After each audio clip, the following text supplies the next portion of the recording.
Hey kids, it is June 13th, 2018. This is episode 132. Am I right about that? I was just looking at something. Well, I guess it is. It's 132.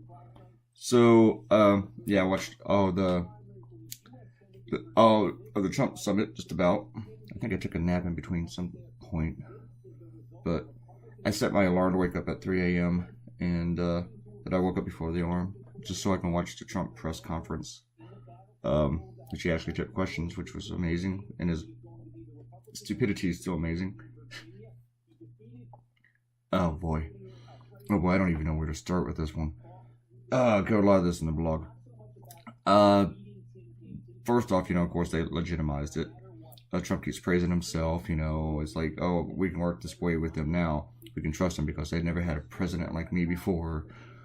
It's like the guy has no sense of history, like he's never opened up one history book or even paid attention during the times that he's been alive, to watch what happens with these people. There's nothing in the agreement. A lot of people are saying, oh my God, they agreed to denuclearize. I saw somebody post this on Facebook who's not really a stupid person, but he's a stupid person now. They agreed to denuclearize.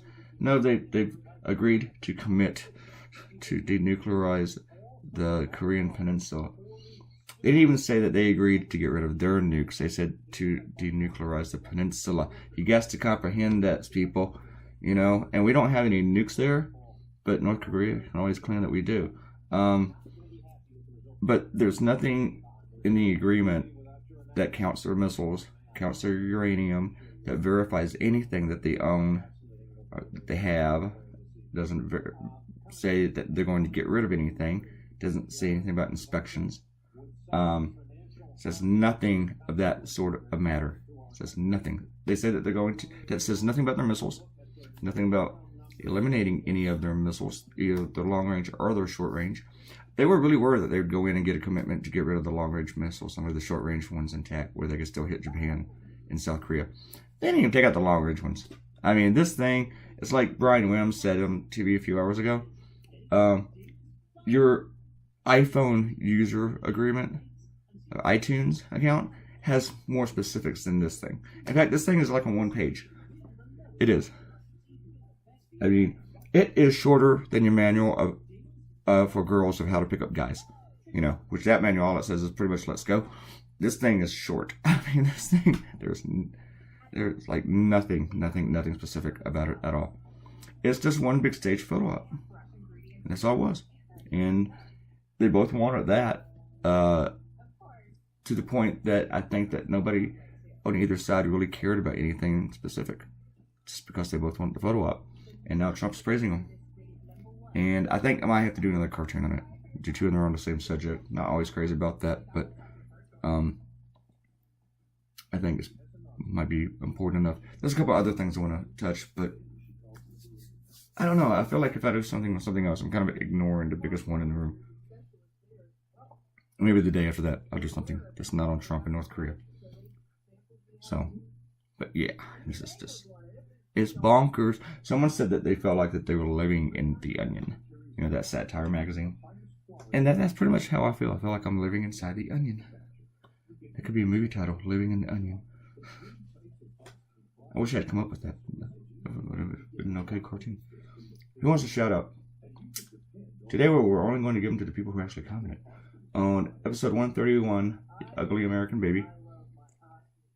And this one, by the way, is called American Beaches. That's what the cartoon. I really couldn't come up with a better title. I should have, though. Just American Beach. Oh yeah, about that. That's what someone close to the president in the White House defined our policy as. Our foreign doctrine is we're America bitch, which means that we don't really look anything up. We don't really know anything. We don't study. We're just badass. We're just awesome. And those Trump idiots, they love it. I actually saw one conservative cartoonist take it on and pretty much, yeah, all right. Testosterone fueled lackeys. It's just nothing. Sorry, it's like 2:48 a.m. when I'm making this. So I'm trying to keep my voice down a little bit. Even though I don't think anybody can hear me. Alright, shout outs. Kenta gave us a comment on 131. Wait, 131, yeah. I'm not good with numbers, people. And yeah, they're just talking about how both of them, Kenta and Ariel, both talked about how they like the drawing. Thank you very much, ladies. Thank you. Let's go to 130. Got it, Vonka's on TV. Yeah, she can hear me in another video. And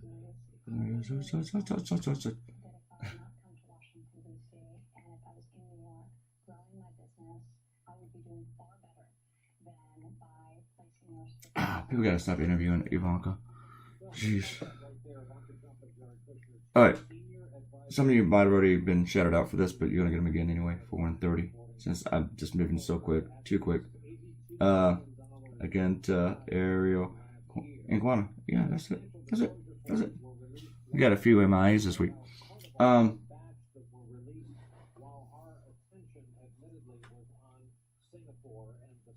I was watching the same with Ivanka and Jared that they had a busy year of investing. They have not divested themselves of their stuff at all.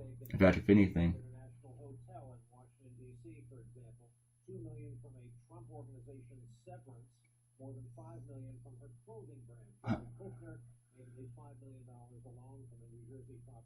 they're still like moving their money around and everything. They didn't just put it in a blind trust. No, they've been real busy. They had like 82 million last year. It's nice. They worked in the White House, made $82 million. Yeah, but they're working for free, people. Keep that in mind. They're working for free. Of course, Trump has been all about praising Kim Jong-un in the past couple days. They even made a propaganda video for North Korea, which is like, what? And the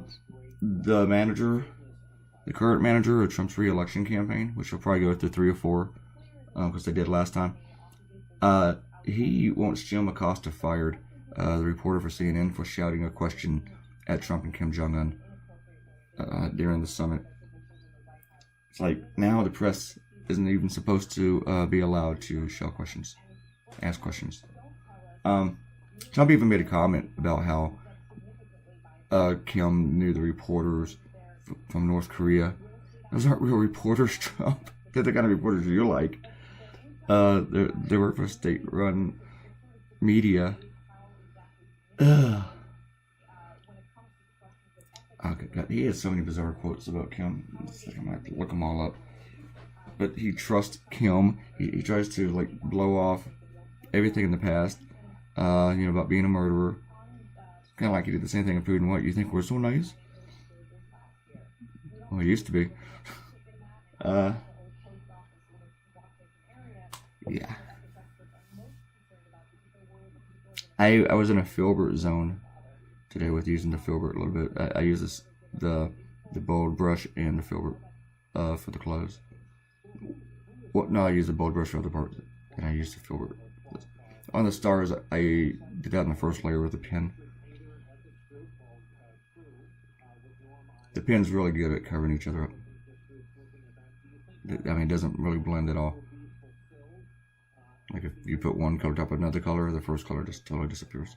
So it's good for that. If you're drawing the stars white on blue.